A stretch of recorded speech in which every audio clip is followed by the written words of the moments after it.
Salisbury, a cathedral city in Wiltshire, situated above the New Forest and below the Northwest Downs. These days, it is more famous for Stonehenge, the cathedral, and an American steak. But as you walk around and look at your surroundings here, you will find a long history full of knights, rebellion, and D-Day. So let's get stuck in to the history of Salisbury.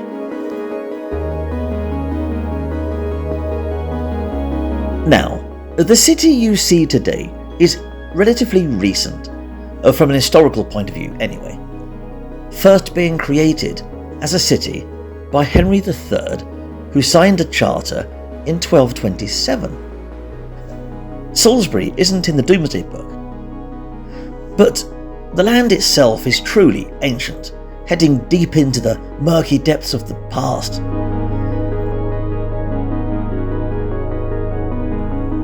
But how far back do we go? Now, I don't do much prehistory. I much prefer to deal with when written history first appears. But when dealing with Salisbury, it would feel wrong to ignore prehistory completely. Still, I will only be dealing with humans and not dinosaurs.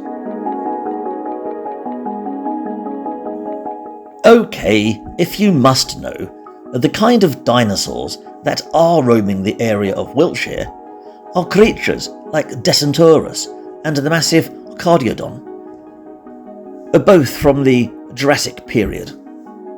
Though they probably never met, as there is around a 20-odd million year gap between them, and the Decentaurus is pushing into the early Cretaceous, and we're around 150 million years before hominids crossed Doggerland and thought, hang on, Salisbury looks good this time of year.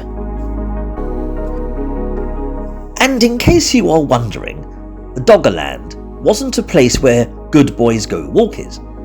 It was a vast area of open plains where the North Sea meets the Channel, abruptly ended by a cataclysmic tsunami that separated Britain from mainland Europe.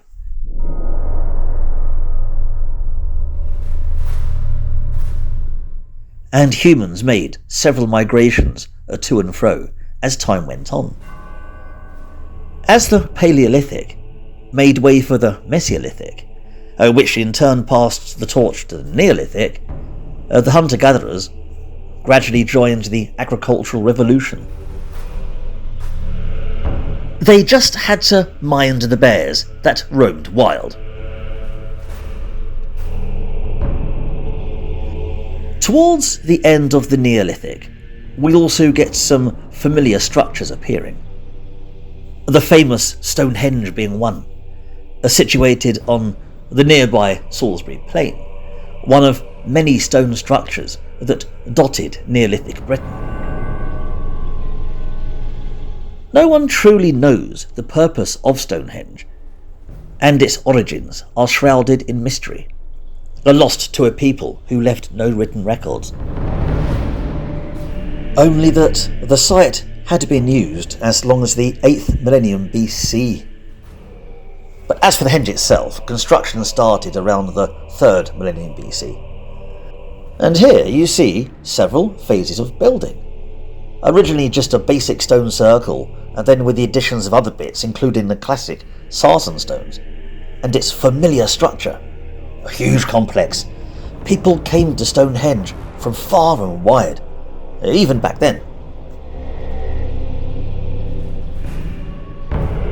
Archaeologists have discovered many flint tools around the monument, as well as countless animal bones, suggesting that much feasting and celebration was going on there.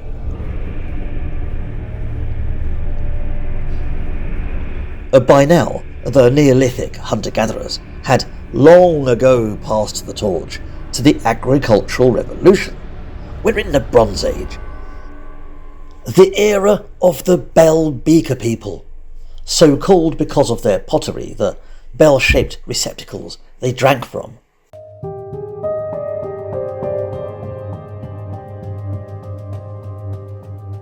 The Bell Beaker people are not native. They migrated from across Europe, places like Portugal, inheriting Stonehenge. It is a very different culture from the people that originally built it, and we don't know how many of the customs continued, if any. Thousands of human bones have been found here, meaning Stonehenge is a clearly religious hub, and was also used as a cemetery. You also see many burial pits containing many cremations, furthering this notion. Around the Salisbury area in general, you see many burial barrows. While on the subject of the Bell Beaker people and burials, I'll mention the Amesbury Archer, probably the most famous Bell Beaker we know. Technically, the Amesbury Archer refers to two skeletons, the archer himself and a younger male companion, both being related, but the older archer is the chap everybody refers to. He lived around the 2400 to the 2200 BC mark, and as the name suggests, he was buried in Amesbury, around Stonehenge. But although he died there, he's not local. He's come all the way from the Western Alps of Europe, along with mixed ancestry from the nomads of the steppes. He's quite the traveller, or at least in his prime. As for where exactly he originated from, we can only guess, but it was an area with access to much seafood, which doesn't really narrow it down. It could be anywhere from Grenoble in France to Graz in Austria.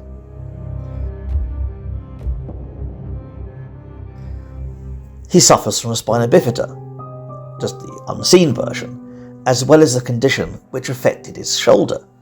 He was missing the kneecap of his left leg, an injury which he had suffered for years, and it's become infected. He's leaning a lot on his right leg. There's even joint damage, the wear and tear of hard living, and to top it all off, he's even got a tooth abscess. Ouch! And is only around 40, give or take a few years. All of a sudden, we lose the image of some muscle-bound tribal warrior played by Jason Momoa, because although he's got a strong build, we're now beginning to imagine a partially disabled chap walking around with a limp and in constant pain, having to drain fluids from his injuries.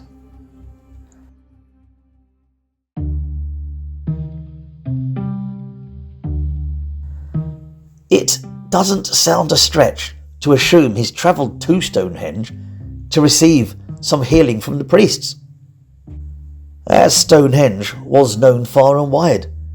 As I said earlier, people travelled from all over Europe to visit the monument.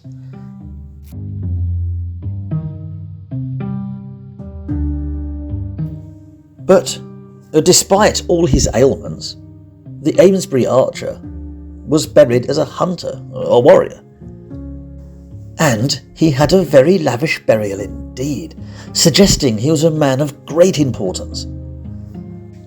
Probably the grandest burial yet seen in the Bronze Age of Britain, leading some to wonder if he was a king of Stonehenge or something. Set in a burial position, his grave goods were placed around him, complete with bow and arrows, hence he's dubbed the Archer. He's buried with beaker pots. He's buried wearing braces to aid in archery. There's around 3 hunting knives, one of them coming from Spain. There's evidence of a cloak via a pin. He's wearing a fur cap. There's boar tusks, proving he was indeed a hunter. He's got flints and tools to work, both copper and gold. He's also got a pair of gold earrings, the first gold to be found in Britain. This chap is very high status. As for the younger man, the companion, he was buried sometime after the Amesbury Archer and was only in his 20s when he died. But we don't know his true relation to the archer. He could be a younger brother, a nephew, or even his son. What we do know is that he had been living in the area for much longer. Like his older relative, he also suffered from hereditary defects. But they were probably invisible and didn't affect him, or at least not anywhere near the level of the older chap. And he was also of great status. However, here they are, both dead and one at a young age. As to how they died, it is unknown, and there is no evidence of foul play. These two are not the only archers to be buried here either. You have the Boscombe Bowmen, also bell beaker.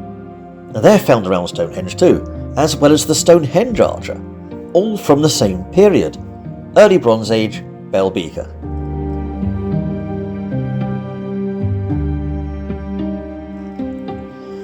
And the henge itself isn't even fully completed yet, and it won't be completed for around another, say, 800 years, sort of, maybe less, when the last parts get done in around the, 1600 BC. A lot's going on during this time. But it wouldn't last forever, as during the first millennium BC, Stonehenge appears to be in decline, falling into disrepair, soon to be abandoned.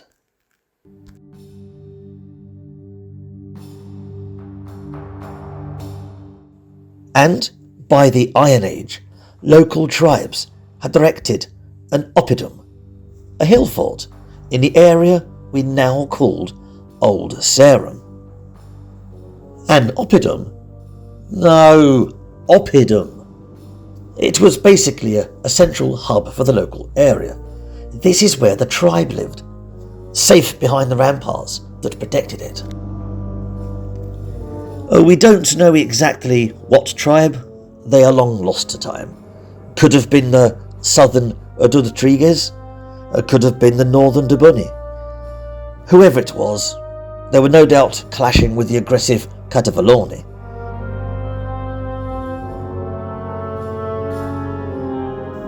What we do know is that by around 50 odd BC, a tribe is mentioned by the Romans during Julius Caesar's war with the Gauls. This tribe is the Atrebates. They were themselves exiled Gauls and led by King Commius. But the capital oppidum of the Atrebates was Cavera Atrebatum, Silchester, not the hill fort known by the Romans as Sorvadunum, Old Sarum.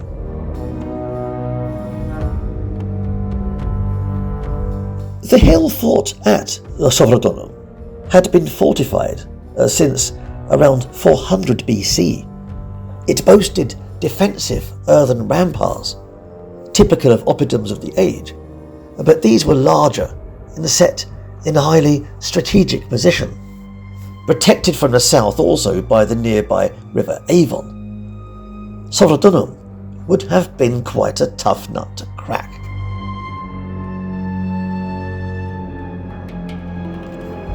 The River Avon would also have boosted the natural farmlands, and given this strong hill fort would have also served as the main hub of the community, that would have been vital.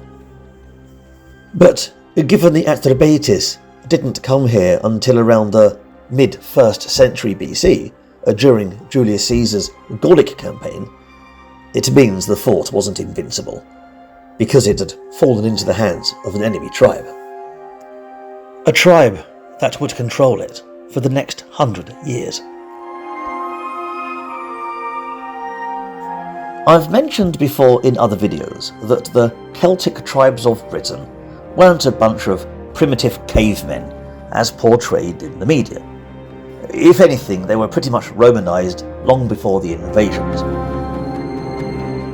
To an extent anyway, they were hardly running around in full lorica segmentata and tossing pilum and other buggers. No, they were still very much the tribesmen you'd expect. This was a warrior culture, and they did have chariots and stuff. But they were Romanized in other ways, enjoying wine and other imports all the way from the Mediterranean, through various trade routes through Gaul. Solvadunum would have been no exception, especially once Britain became a client state following Julius Caesar. By the time of Emperor Claudius, this once Gallic Atrebatist tribe were the ones who the Romans claimed controlled these lands. However, they'd just been defeated by the expansionist Catviloni, and the king Graticus had forced the Atrebatid king Vericus into exile in Rome. Right. This provides Emperor Claudius the perfect excuse to invade Britain in 43 AD. The war did not last long, and not all the tribes fought the Romans. The invasion itself focused on subduing the Catviloni and the king Graticus.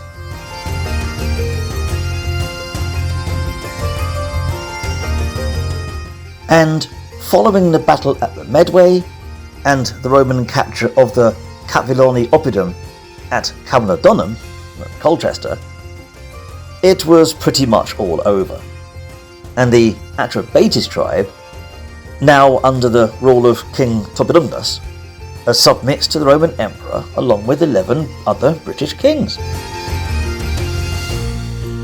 Now, Togidobinus was actually from the nearby Regni tribe, but is possibly the son of the exiled Vericus, and the two tribes, Atrebatis and the Vericus, appear to merge and become one. A lot seems to be going on politically with the tribes around this time. Like, on this map it shows that the Belgae are holding this area of Wiltshire, yet the Romans specifically name the Atrebates, and in doing so. As for the Regni, well, they're certainly not from this neck of the woods either, but they're from all the way in Sussex. And young Toggy may have been ruling from Fishbourne there, as a huge Roman palace has been discovered. But as grand as it is, and yes, it's grand, and very Roman, it's not in Wiltshire. Actually, when it comes down to being Roman, Toggy does seem overly Roman.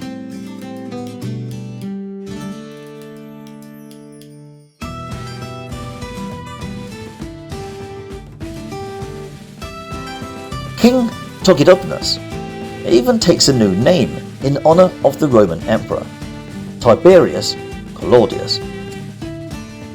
But this also means that he must have been a Roman citizen, possibly even a legate, no doubt granted by the emperor himself, whose name he'd borrow from now on.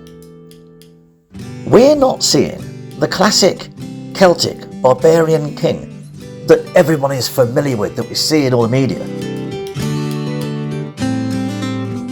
Even now, very shortly after the invasion, we're seeing fully Romanized Britons embracing the Roman ways, taking Roman names, possibly even being citizens, or even connected with the Senate. At the times, they were changing. And there would have been many like him among all the tribes, even the nearby Catviloni.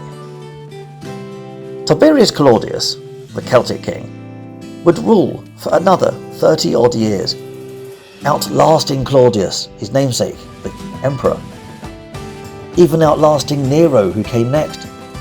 He would have heard about Boudicca's revolt in East Britannica and her defeat at the Battle of Watling Street, though it is unlikely that he allied with her, as Tiberius Claudius was dedicated to Rome. He would also have heard about another war all the way over in Rome, the year of the four emperors, in 69 AD.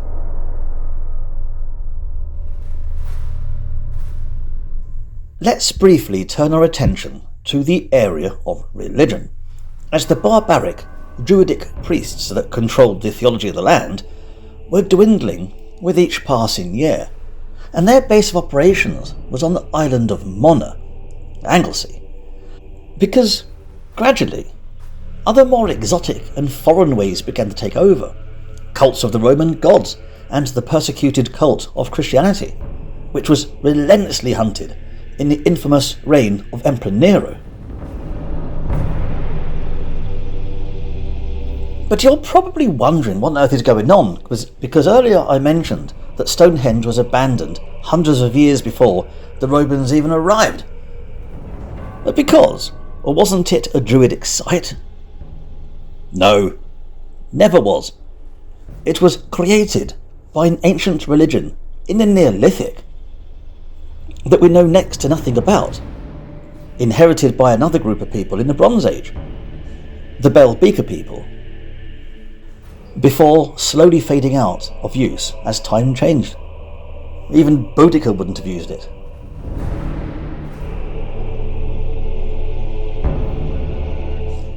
The Celtic Druids of this age would have looked at Stonehenge with the same awe that we do. It is removed from them as we are to the days of Arthur.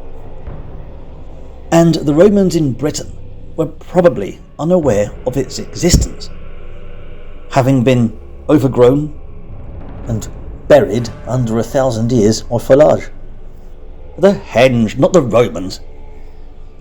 Anyway, the Romans were more focused on wiping out the Druids on the Mona. But as old King Toggy reaches his later years, he'll hear news from far away in Rome, the death of Emperor Nero, who took his own life with poison.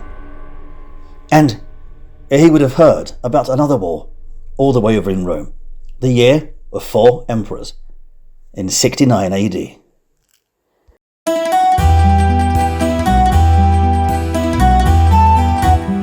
Out of the turmoil in Rome emerged the Emperor Vespasian. Vespasian was actually very familiar with England, having served there under Claudius in his 43 AD invasion.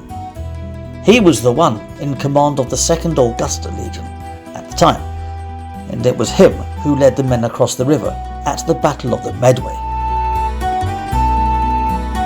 So people might understand why there is a place in Salisbury called Vespasian's Camp, though I will say at once that the Emperor has no connection with the place. He never camped there, never went anywhere near it. It's only named Vespasian's Camp during the Elizabethan era, where some pillock made a pig's ear of it, and the name stuck. The reign of the last Regni king finally came to a rest in the 70s, maybe even as late as the year 80, under the new emperor Vespasian, which means that he may even have seen the passing of Vespasian and the rule of the 2 brothers, but he's most likely died before.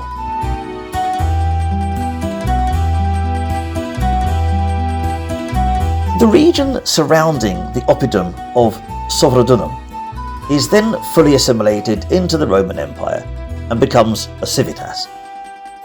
And thus, we're fully into that period we can call Roman Britain.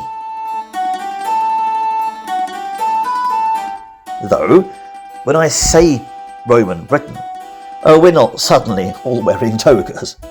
It's a kind of blend of cultures, assimilating bits of both. Because even pre-invasion, like I said before, we're pretty much adopting bits of Roman culture. Those old-school barbarians, Caraticus and Boudica, would have been enjoying fine wines, not quaffing mugs of ale. Though, if you're wondering what the Romans thought of Stonehenge, they don't mention it. It's just another decrepit Neolithic site, one of many. They also didn't care much for the White Horse around Westbury, for that matter.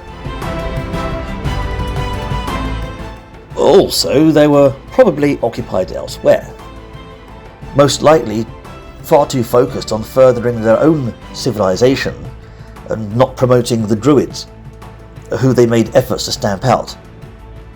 Though Iron Age culture does manage to continue in the region. Leading out of Solvadonum, the Romans created 3 main roads to link it with other areas like the Calava Adrabetum, the Atrebates capital, and Venta Belagarum of the neighbouring Belgae tribe. The fort was now becoming not just part of the Atrebates lands, but part of the province of Britannia Superior, the Roman term for the south. Most likely the Romans may have been using the hill fort as a military base, relocating the civilian population to the lower lands, because archaeologists have learnt of other settlements in the surrounding area, expanding the complex. The Romans also combined their own defences with the existing Celtic ones, so you've now got a hybrid of Roman fort and oppidum. Still, we're not seeing extensive urbanisation, as you are seeing in other areas. This is still a resistive region, and development would be slow. When it comes to developments, we're seeing the construction of many Roman villas, dotted all over the West Country, uncovered and studied by archaeologists, detectorists and geologists, all the like. And not just the minor affairs, the little villas, but the huge 60-room major villas, the kind we're familiar with in the Mediterranean. An example of these major villas was found in nearby Chalk Valley, just southwest of Salisbury. Discovered by a group of community volunteers in October of 2024. They unearthed a magnificent find during a 2-week dig. What they found was a 114 square foot villa with plastered walls. It was painted to a luxurious standard and formed part of a complex of other buildings, all part of a large estate that included a farming community. During the dig, they revealed some beautiful mosaics. Just look for yourself, and this is probably part of the atrium. And it's no different than anything you'll find in, say, Pompeii or Rome itself.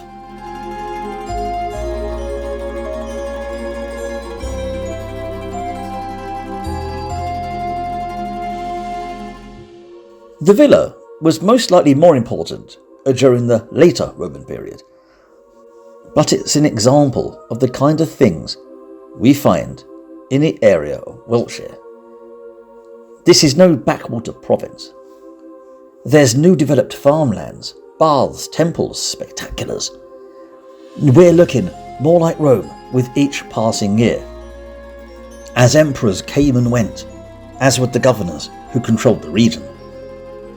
Soon the 1st century closes, given way to the 2nd, and we see much of the Roman culture being adopted as the years press on, especially around Salisbury Plain and Wiltshire in general.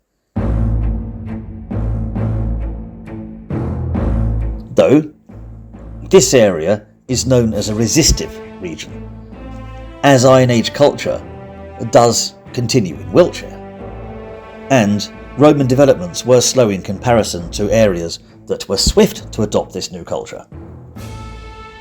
Though by resistance, we're no longer talking about a full-scale rebellion, like we did with the Iceni and the Catavalorni.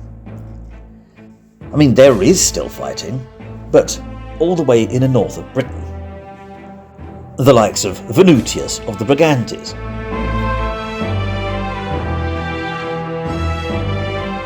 but here, in older Sorodonum, it's mainly a stubborn wish to cling to the old ways.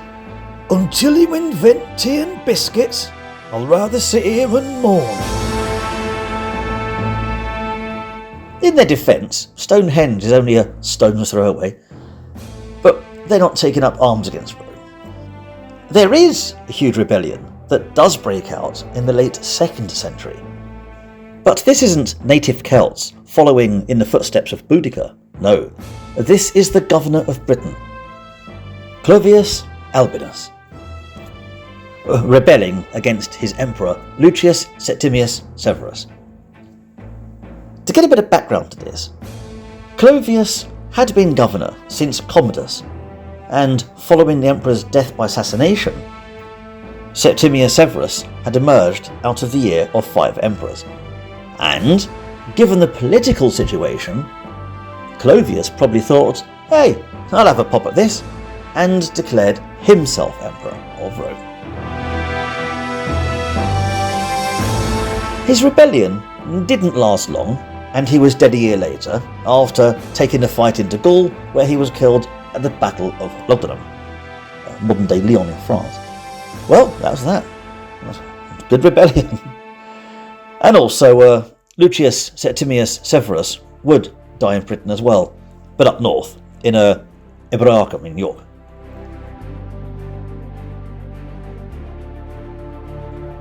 So there we are. All the good stuff is happening elsewhere. Very little is going on at the Roman civitas of Sovradunum, or anywhere in Wiltshire for that matter. I mean, even St Alban wasn't from this neck of the woods. But times are changing. Even the Roman Empire was changing. But the late Roman Empire was a different beast than the one that invaded all the way back in the mid-1st century. It was divided up into separate entities, the East and the West. Especially in Britain, as the concept of Britannia Superior and Inferior had given way to the idea of 4 provinces, and Salisbury would come under the jurisdiction of Britannia Prima. Eventually, in the 4th century, the once persecuted but swiftly growing religion of Christianity would be adopted by a Roman emperor crowned in Iberacum, York, Constantine. And he would change the world. He would pave the way for a new era. There were lots of troubles occurring, and by the late 4th century, with the barbarians at the gates, the Roman legions began to withdraw from the provinces of Britain. And by the early 5th century, around 410 AD, the legions had completely left.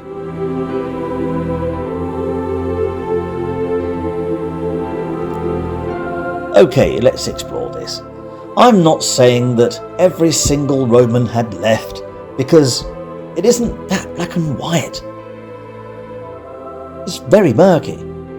As by now, the Italian Roman families that moved here right back in the day had mixed with Britons, married Britons, and any other immigrants that had settled here had done the same.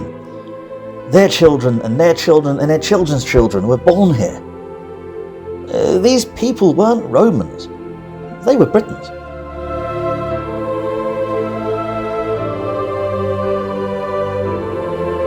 What's happened is, the collapsing empire has relinquished its control over Britain, and they're on their own. Just removing a few legions, and other people have stayed.